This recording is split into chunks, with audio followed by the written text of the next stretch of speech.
Ladies and gentlemen in attendance, boxing fans joining us across the nation on Fox, and sports fans joining us around the world, we welcome you to the city of brotherly love and the four-state spectrum here in Philadelphia, Pennsylvania, for the featured bout of the evening, brought to you by Don King Productions and Miller Lite.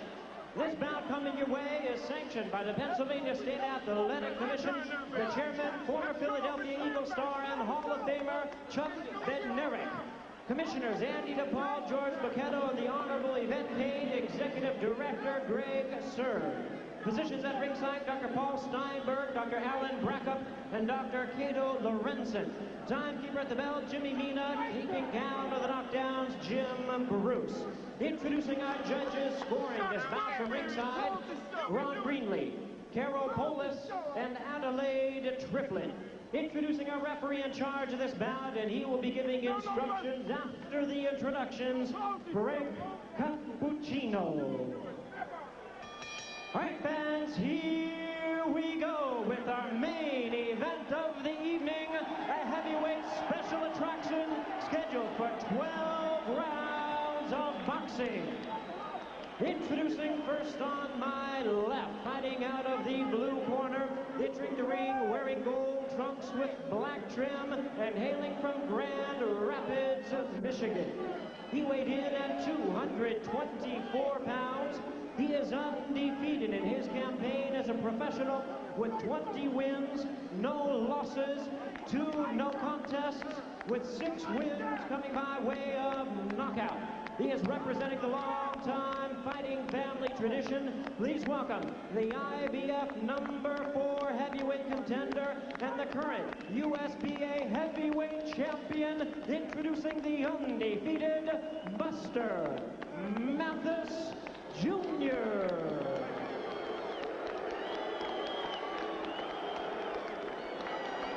And his opponent across the ring in the red corner, really needing no introduction the world over. Entering the ring wearing his traditional black trunks and fighting out of Catskill, New York.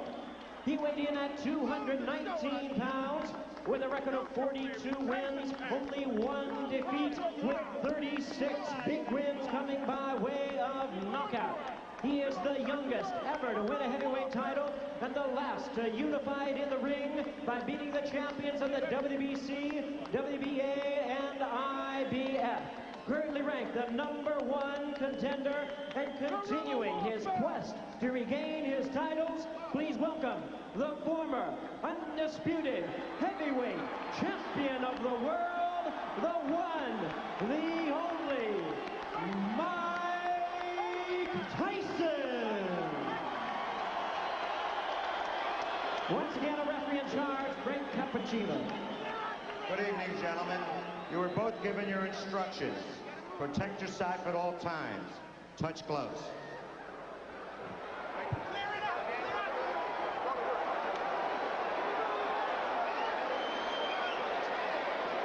Well, for Buster Mathis Jr., his father, the one-time heavyweight contender, Buster Mathis Sr., who died of a heart attack 3 months ago, gave his son, Sean O'Grady, a word of advice about intimidation.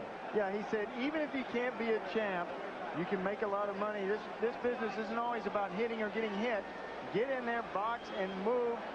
Walk around a fighter like Mike Tyson. Don't be intimidated. And here we go, and Mathis just falling down, not being struck by Tyson, who himself missed on a left uppercut to begin things here. He ran right at Mike Tyson, much like Peter McNeely did, which he thought was interesting. Said Mike didn't handle pressure too well. Well, this is interesting because that's like a lamb walking to the slaughter. He ran to the slaughter. Well, he was surprised that Peter McNeely was able to back up on Mike Tyson, and that's what he's trying to do. Put him back on his heels. A fighter doesn't have as much power backing up. Oh, and another missed uppercut by Mike Tyson. One of the things that the strategy involved with Buster Mathis Jr. tonight, be defensive, and again, Tyson continues to miss, and missing again, and missing again. And Mathis lands. It takes more out of a fighter to swing and miss than to swing and hit. Yeah, his own body would have to stop the punch as opposed to the other body stopping it for him. And He said he was a good slipper. So far, he's lived up to it. Mike was a bit wild in the Peter McNeely fight back in August. Nothing much in terms of evaluation gained there. I think tonight there will be an evaluation. But you know, in those punches of that Peter McNeely fight, he missed many times like he's done the first part of this round. Well, by pinning Tyson against the ropes, he almost guarantees he'll last the round, especially with those 224 pounds.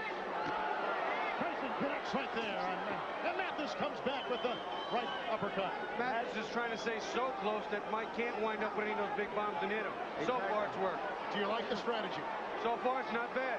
Jumping in, jumping out, pressing Mike, staying inside. We'll see what happens when he gets hit, though. Body punches. There's a shot by Mike Tyson with the left. Well, Buster said, I have to get his respect early, so I'm going to go in with a barrage in the early part of this fight, and I think he has done that.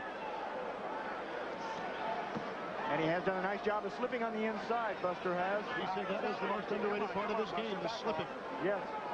I have seen him in fights before where he wasn't slipping, where he did get hit. But tonight he's doing a good job slipping.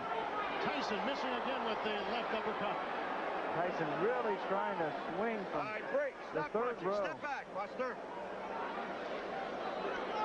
Just briefly a moment ago, Mike switched to southpaw and threw like a right jab, which I thought was interesting. Well, it's not too hard right now to discern the early strategy by Buster Mathis. Oh, yeah, smother the power, get inside of it. What you can't do with a fighter like Mike Tyson, his hooks are too big. You can't go away from him. All he does is extends his hooks. Yeah. We have Bobby Chaz and Sean O'Grady and James Brown, Kevin Harlan ringside at Philadelphia Spectrum. We are through with round one, and Buster Mathis has lasted.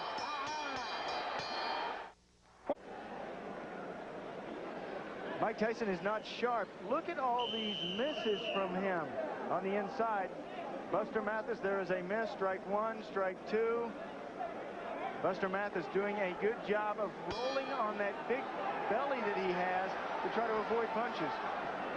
Here comes Tyson now, connecting with the left jab and coming with the right, and again, he is pounded by Mathis. You notice that Mike this time, instead of coming out throwing hooks, which Buster can get under, came out jabbing, setting up the jab. Even a short man can be effective with the jab. Mathis picked off some of Tyson's shots with his glove and made a miss with his movement. That slipping we talked about before. And again, Tyson coming and missing again with the left hook. But swinging with a lot of power. Swinging and missing, Mike Tyson. Says that he is physically stronger now. Oh, low blow from Buster Mathis. Mathis had to do something to take away that barrage from Mike Tyson. He didn't want to be intimidated. Bobby Chaz, what about the size, the height of Mathis and Tyson going up against a guy almost shorter? Well, you know, that's a funny thing, because I used to tell people, listen, if I ever go up to heavyweight and I fought Mike, I'd get underneath Mike. He'd have to punch down at me, which is something he's not only not used to, but not as good at. And you're going to see some quick combinations by Mathis. There's the combination right there, and that's exactly what Mathis is doing. There is no quit in Buster Mathis. Game young man, and he's taking it to Mike Tyson. Tyson's the one trying to hold on. No one thought that Buster Mathis Jr. would last through round one. He has done that, and he is halfway through round two. Now, as we spoke about before, the jury's still out until he fights a top contender. Well, some of his detractors may say, wow, Buster Mathis manhandled him at points. Mike isn't the Mike of old. Tyson misses again with the left. From the southpaw stand. And he comes with the right. And Mathis comes back. Game kid. Buster Mathis loves the uppercuts. There's his best punch. Watch on the inside. You turn your palm in and throw that uppercut. Both of them trading them. Counter punch. There's a body blow thrown with the heavy right by Mike Tyson. Mathis says he has more power in the right hand than the left. His style is moving his head, slipping inside, fast hands with sharp punches. See, this is one thing bigger, taller fighters can't do to Mike. Can't get under the ground. That was the right shot to the thigh. On the hip bone. If you can hit your opponent on the hip bone and get away with it, you won't be able to walk as well. He'll notice that tomorrow. He can wait till tomorrow. He has to last tonight. Oh, he'll feel every punch tomorrow. Oh, and there's a nice right uppercut. And then Tyson counters himself. Now it's changing ground. Mike is still missing a lot of big shots. Big, clean shots that the big, tall guys don't get out of the way of. The little man seems to be able to. Tyson again missing with the left. Underneath. All the way back in your corner. All the way back in your corner. Now you Go to the third round. Non-stop action in this battle between two big heavyweights. And surprised that Buster Mathis Jr. has lasted into the third round against Mike Tyson. I think he's got Mike a little mad now. Mike seems to have a little bit different attitude. He's got to work him behind the jab. I can't believe I'm saying it, but Mike Tyson's to step back and jab. Yeah, they're telling him between rounds. Jay Bright saying 5, 6, 7 punch combinations behind the jab. Whoa. Tyson missing twice with the right. Oh, Mathis felt that right there, and again he plows into Tyson in the ropes. Tyson said, no matter what happens tonight, trust me, I'm going to give you something special. Stop punching. He's giving Buster Mathis a lot special.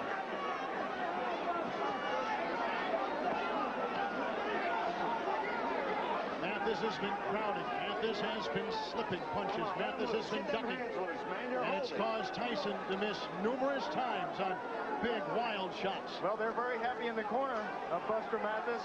They know that Mike Tyson has 27 KOs in the first 3 rounds, so you have to get past those first 3. Joey Ferriello in his corner.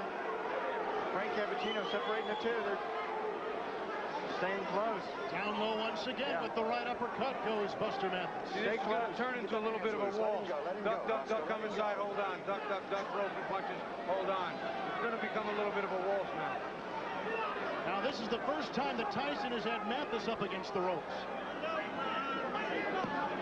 Body punches, and Mathis trying to fight his way out of it. Oh, you can hear him too. And a miss by Tyson. Mike's loading up a little too much. Buster can see some of them coming. He's getting out of the way of most of them. All right, break. Break. Come on. Enough, man. Listen, when I say break, I want you both to break. Frank Cappuccino. Oh, Tyson fighting with the right uppercut right there. See what Mike's doing? He's stepping now. He's coming in and stepping off and firing the uppercut, waiting for Buster to Douglas, Buster Mathis to duck and come up with the shots. Let's see again by ducking. Yeah, trying to get the angle is Tyson. You use that right-footed pivot, swing around on your opponent's side, and then crush. Oh, got a right uppercut. Another right uppercut. And down goes Mathis. See, he stepped back and did it again. Stepped off and around and ripped that uppercut to where Mathis was ducking right into it. 9, 10. He didn't beat the count. A devastating right uppercut. 2 of them by Mike Tyson. And he is knocked down Buster Mathis Jr.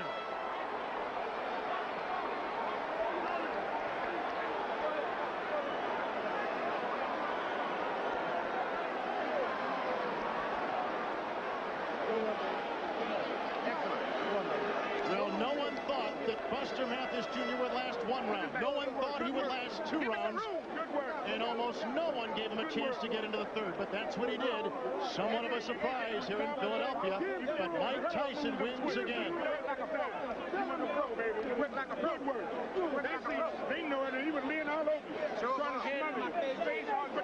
And we will be back with replays and interviews coming up after this, as Mike Tyson wins by TKO at 2:32 of the 3rd round.